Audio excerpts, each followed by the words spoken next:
বছর আগের এক মধ্যরাতে এলগিন রোডের 3 তলার ঘরে আলো জ্বলছিল। চাদর গায়ের এক ছায়া মূর্তি পায়চারি করছিল অবিরাম। বাইরের রাস্তায় ইংরেজ পুলিশের চর সতর্ক সজাগ চোখে দেখছিল।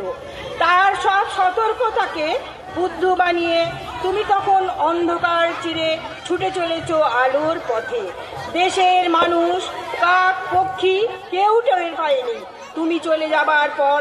56টা শীত, বর্ষা, গ্রীষ্ম, উধাও তুমিও।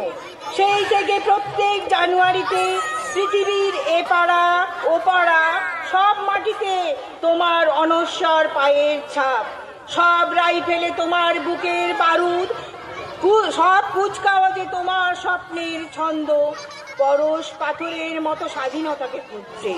তোমার অন্তরে লুকিয়ে থাকা খ্যাপা, তোমার গন্তব্য ছিল স্বাধীনতা, তোমার স্বপ্ন ছিল স্বাধীনতা, তোমার প্রেম ছিল স্বাধীনতা।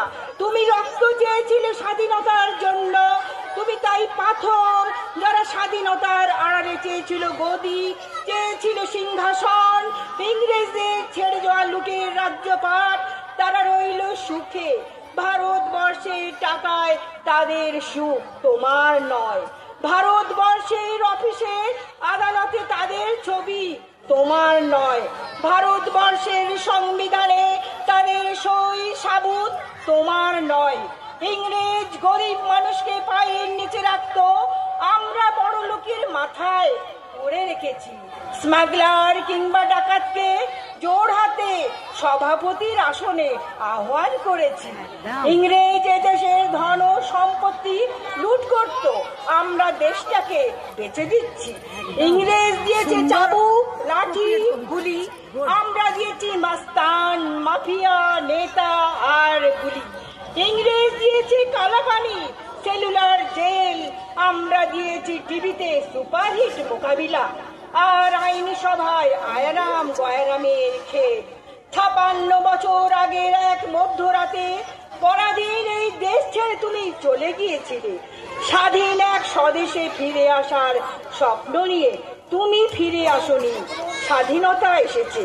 তার কাঁধে ঝুলি ভরে নিয়ে এসেছে ভোট নামক রাজ্যসূহ যজ্ঞ, গণতন্ত্র নামক চিরায়ত মতসন্ন্যায়, প্রগতি নামক লোক ঠকানো স্ট্যাটিস্টিক্স, সংগতি নামক বিস্ফোরণের চুরমার, ঐতিহ্য নামক মন্দির মসজিদের ঝগড়া, আর সমুদ্র হিমাচল ভরিয়ে দেওয়া ভাষণ, ভাষণ আর ভাষণ।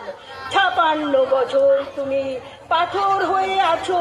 56 বছর ধরে ভারতবর্ষ অধীর অপেক্ষায় কান পেতে আছে।